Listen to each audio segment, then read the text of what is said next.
नमस्कार, मैं मयंक आपका मेरे चैनल जियोपॉलिटिक्स बाय मयंक की एक नई वीडियो में बहुत बहुत स्वागत करता हूँ। Now US allowed India to import Russian oil for next 30 days. यह हेडलाइन आपने हर जगह वर्ल्ड मीडिया में और कई सारे न्यूज़ आउटलेट्स में देखी होगी, जैसे कि फॉक्स न्यूज़, सीएनएन और कुछ इंडियन मीडिया में भी देखी होगी। नाउ कल तक अमेरिका जो इंडिया पे प्रेशर बना रहा था कि आप रशियन ऑयल इंपोर्ट्स नहीं खरीद सकते, आज वही अमेरिका इंडिया को अलाउ कर रहा है कि आप 30 दिन तक स्पेशल परमिशंस के दरमियान आप रशिया से ऑयल इंपोर्ट खरीद सकते हैं। ना आप लोगों के माइंड में ज़रूर ये सवाल हो रहा होगा दैट क्या अमेरिका अपनी पॉलिसी चेंज कर रहा है, बिकॉज इन लोगों ने तो हमें अलाउ कर दिया है Russian oil to import it for 30 days. या फिर आप ये मानते हैं दैट क्या ये इंडिया की डिप्लोमेटिक विक्ट्री है। नाउ ये सारी पॉइंट्स को मैं एस्पेक्ट्स को मैं सब डेफिनेटली कवर करूँगा, और इसमें एक सबसे इंपॉर्टेंट पॉइंट ये भी है दैट इसका इम्पैक्ट इंडिया की इकोनॉमी पर, पेट्रोल प्राइसेस, डीजल प्राइसेस और जियो पॉलिटिक्स पर भी पड़ने वाला है। तो सारी चीज़ों को एक एक करके हम लोग अनवील करते हैं। तो so without any further due let's get started. Now जिस वक्त तक मैं ये वीडियो रिकॉर्ड कर रहा हूँ उस वक्त तक यूएस, इसराइल और ईरान की वॉर कॉन्फ्लिक्ट को 7 दिन से ज़्यादा का समय हो चुका है। बट रशियन ऑयल के रूट्स एक्सटेंड होते हैं बैक इन 2021-2022। 2022 में, जैसा कि आप जानते हैं, रशिया ने यूक्रेन पर जो इन्वेजन किया था, तब यूएस और यूरोप ने रशिया पर हैवी सैंक्शंस लगा दिए थे। उसके बाद रशिया ने अपने ऑयल को डिस्काउंटेड प्राइस पर एशिया को बेचना शुरू किया, specially the country of China and India. इसका रिजल्ट क्या हुआ? 2021 में जो इंडिया रशिया से ऑयल इंपोर्ट करता था वो लगभग 3%, लेकिन 2024 तक रशिया इंडिया का लार्जेस्ट ऑयल सप्लायर बन गया। नाउ इंडिया ने रशियन ऑयल खरीदा क्योंकि रशियन ऑयल डिस्काउंटेड प्राइस पर अवेलेबल था। इंडिया को चीप एनर्जी रिसोर्सेज की ज़रूरत थी और इंडिया की पॉलिसी काफ़ी स्ट्रेटेजिक ऑटोनॉमी पर कैरी आउट करती है। मतलब इंडिया को किसी ब्लॉक की परमानेंट एलाई बनने की ज़रूरत नहीं है, because we are the representative of 1.4 billion people on earth and we have the right to take our own decision. जैसा कि आपको याद होगा, अमेरिका ने इंडिया पर 50% के जो टैरिफ्स लगाए थे, जो रिसेंटली यूएस कोर्ट ने उसे खारिज कर दिया है, उसमें से 25% एडिशनल टैरिफ्स हम पे इसीलिए लगे थे क्योंकि हम लोग रशियन ऑयल इंपोर्ट करते थे। नाउ जैसा कि मैंने मेरी वीडियो में कहा था at the very start that suddenly US में ऐसा हृदय परिवर्तन कैसे हो गया that they allowed India to import Russian oil basically back again. Now इसके पीछे एक ही रीज़न है दैट जो रिसेंटली मिडल ईस्ट में जो क्राइसिस हुई थी उसकी वजह से ग्लोबल ऑयल सप्लाई चेन काफ़ी डिस्टर्ब हो गई है। Specially Strait of Hormuz region में काफ़ी टेंशन बढ़ गई है। उसके चलते इन्होंने इंडिया को ये लेवरेज दिया है दैट आप 30 दिनों तक रशिया से ऑयल इंपोर्ट कर सकते हैं। नाउ इंडिया के लिए इसमें सबसे बड़ी प्रॉब्लम ये है दैट इंडिया अब ऑलरेडी अपना 40 to 50% of oil middle east से इंपोर्ट करता है, और अगर गल्फ़ कंट्री ही सप्लाई करना बंद कर दे या फिर गल्फ़ की तरफ से कुछ सप्लाई ब्लॉकेजेस आ जाते हैं तो इंडिया में काफ़ी बड़ी एनर्जी क्राइसिस आ सकती है। नाउ इसी वजह से यूएस ने इंडिया को 30 दिन का वेवर दिया। नाउ ये था यूएस वर्जन। मैं बहुत ही जल्द आपको एक न्यूट्रल वर्जन या फिर इंडियन पॉइंट ऑफ व्यू भी बताऊंगा, बट इधर हम पहले स्कॉट बेसेंट की ये ट्वीट देख लेते हैं जहाँ पे ये कुछ कह रहे हैं।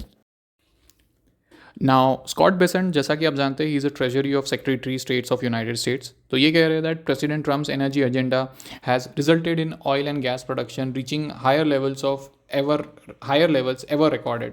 नाउ अगर इतनी रिकॉर्ड तौर पे ये लोग प्रोडक्शन करें तो then why not supply to the world. But anyways, to enable oil to keep flowing into the global market, the Treasury Department is issuing a temporary 30-day waiver to allow Indian refineries to purchase Russian oil.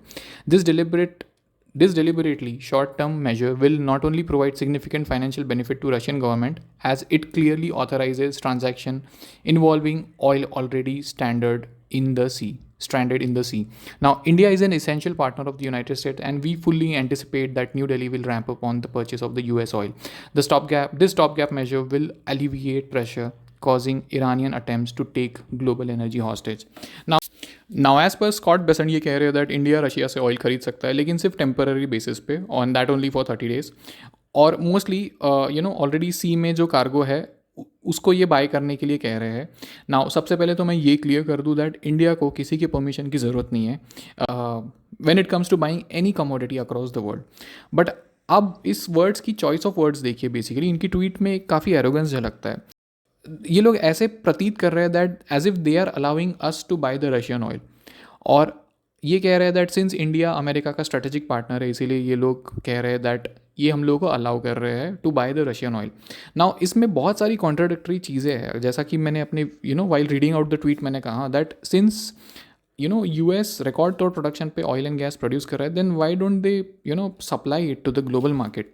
क्या US इससे profit कमाना चाहता है just because oil की prices 80-90 barrel dollar per barrel तक चली गई है। तो maybe this can be one of the angle, but ये मुझे लग रहा है ये स्टॉप गैप मेजर इंडिया के लिए नहीं, ये बेसिकली यूएस के लिए, क्योंकि इंडिया वैसे भी रशियन ऑयल वैसे भी इंपोर्ट कर ही रहा था और डेटा भी यही कहता है। ये मेरे ख्याल से इन लोगों ने आके यहाँ पे सिर्फ नोटिफिकेशन दे दी है टू सेव गार्ड देमसेल्फ, ताकि कल जाके अगर वर्ल्ड मीडिया इनके ऊपर उंगली उठाता है दैट इंडिया तो रशियन ऑयल खरीद रहा है, तो ये लोग कह सकते हैं दैट हम लोगों ने तो पहले ही इनको इशू कर दिया था notification that you can buy Russian oil. और मेरा ये मानना है ये 30 दिन का जो इन्होंने विंडो दिया है, ये आगे जाके डेफिनेटली एक्सटेंड होगा ही। Now regarding Indian energy import issue, इसके रिगार्डिंग पार्लियामेंट में एक बहस भी हुई थी जहाँ पे leader of opposition Rahul Gandhi ने कुछ क्वेश्चन पूछे थे पार्लियामेंट में, आप देख सकते हैं इस वीडियो में। Let's talk about energy. What we need for the data, what we need for our food, what we have fought for. Energy security, gone. Now the United States will decide who we buy oil from. Yes. The United States will come to us and say, you cannot buy oil from so and so and so and so and so and so. Russia, Iran, whoever they want. They will decide. Our Prime Minister will not decide. Now ये confirm statistics है और reports के according India is still buying close to 10 to 15 million barrels from Russia basically of crude oil.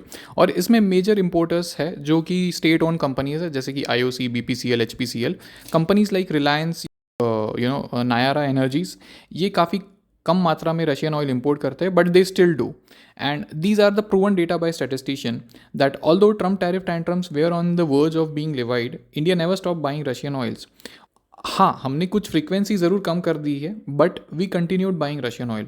और private players basically to safeguard themselves इन्होंने मात्रा काफ़ी कम कर दी है रशियन ऑयल्स को इंपोर्ट करने की। नाउ ये purchases mainly quick delivery cargoes से किए जाने वाले हैं, ऐसा स्कॉट बेसेंट अपनी नोटिफिकेशन में कह रहे हैं। नाउ मैं ये बता दूँ that Russian oil tankers already ASEAN countries में अपने ऑयल सप्लाई करने के लिए निकले हुए थे।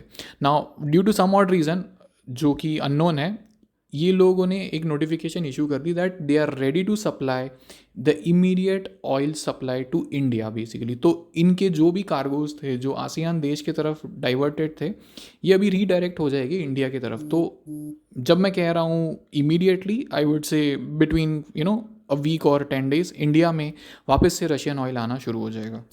और जहाँ बात आती है इंडिया के स्टैंड पॉइंट ऑफ व्यू की, तो इंडिया का ऑफिशियल स्टांस काफ़ी क्लियर है।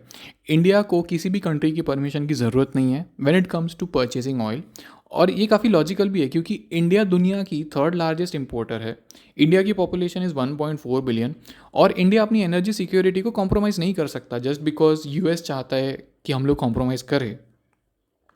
नाउ इंडिया का लॉजिक काफ़ी सिंपल है, अगर रशियन ऑयल चीप मिल रहा है तो इंडिया उसे डेफिनेटली खरीदेगा। और since oil prices sky rocketing तेज़ी से बढ़ रहे हैं, जैसा कि आप जानते हैं couple of days back it was like $60-70 पर barrel and now it is trading at $90-100 पर बैरल। तो इंडिया के लिए काफ़ी मेक सेंस करता है to import cheap Russian oil. Now इस डिसीजन का रशिया पर क्या इफेक्ट होगा, तो I really think that Russia और इंडिया के रिलेशनशिप इसको लेकर काफ़ी स्ट्रेंथन होंगे और इसका एक पॉजिटिव इम्पैक्ट आने वाले फ्यूचर कोर्स ऑफ टाइम में भी दिखेगा हमें in terms of overall inflation in the country. Now इस टॉपिक पे वैसे मैं क्लोज आई बनाए रखा हूँ, इसके रिगार्डिंग अगर कोई भी अपडेट होती है तो I will definitely make an updated video और शॉर्ट अराउंड इट।